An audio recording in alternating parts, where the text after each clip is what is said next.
اللہ رب العزت نے قرآن مجید کے اندر ارشاد فرمایا فَاذْكُرِ اسْمَ رَبَّكَ إِذَا نَسِيتَ، کہ اپنے رب کو یاد کرو جب تم بھول جاؤ، یا جب تم ہر چیز کو بھلا دو اور کوئی چیز تمہارے دل کے اندر موجود نہ ہو، فقط مولا موجود ہو، فقط اللہ رب العزت کی یاد اور لگن موجود ہو، باقی کچھ بھی نہ ہو، ہر چیز ختم ہو جائے، تو اس طرح اپنے رب کو یاد کرنا چاہیے۔ حضور شیخ الاسلام والمسلمین حضور بابا فرید الدین مسعود گنجشکر فرماتے ہیں کہ یہ دل اللہ کی محبت کا مرکز ہے، یہ دل اللہ کی محبت کا ٹھکانہ ہے، اور یہ دل ہی پوری کائنات کا مرکز ہے، اس کو اللہ نے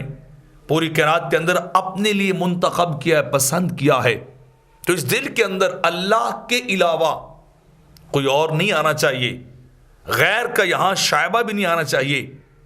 بایزید بستامی رحمۃ اللہ تعالی علیہ سے بابا صاحب لکھتے ہیں کہ کسی نے ایک بار یہ پوچھا تھا کہ بتاؤ محبت حق کیا ہے،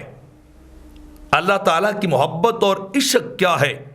تو آپ نے فرمایا کہ اللہ تعالیٰ کی محبت اور عشق یہ کہ دنیا و ما فیہا کے اندر جو کچھ بھی ہے، جتنا کچھ بھی ہے، وہ سارا کچھ انسان کے دل سے نکل جائے اور دل کے اندر فقط مولا آ جائے، دل کے اندر اللہ کی یاد جاں گزی ہو، اللہ کا ذکر ہر وقت دل کے اندر جاری رہے، تو یہ اللہ کی محبت اور عشق ہے۔ یہ ہے اللہ کا پیار کہ جب انسان کا دل ہر غیر کی محبت سے خالی ہو جائے اور یہ دل اللہ کا ٹھکانہ اور مرکز بن جائے۔ یہ دل اللہ کے لیے بنایا گیا ہے اور اللہ کے یہ ٹھکانہ بنے۔ اگر دل کے اندر غیر پڑے ہیں، مال و دولت پڑا ہوا ہے، رزق پڑا ہے، تو سمجھ لیجئے کہ آپ کے اندر مولا کی محبت نہیں آئی، اللہ کا پیار نہیں آیا۔ زبان سے آپ جتنی بار بھی قرار کرتے رہیں، جتنی باتیں بھی آپ کرتے رہیں، لیکن وہ محبت میں شخص وہ صادق نہیں ہے،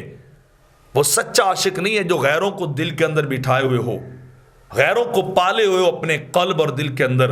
اور سچا عاشق وہ ہے جو ہر چیز کو ختم کر دے، نکال دے، ہر چیز کو دل سے فارغ کر دے اور دل کو اللہ کے قابل کر دے۔ اب تو آ جا کہ اب تو خلوت ہو گئی، ہر تمنا اب دل سے رخصت ہو گئی۔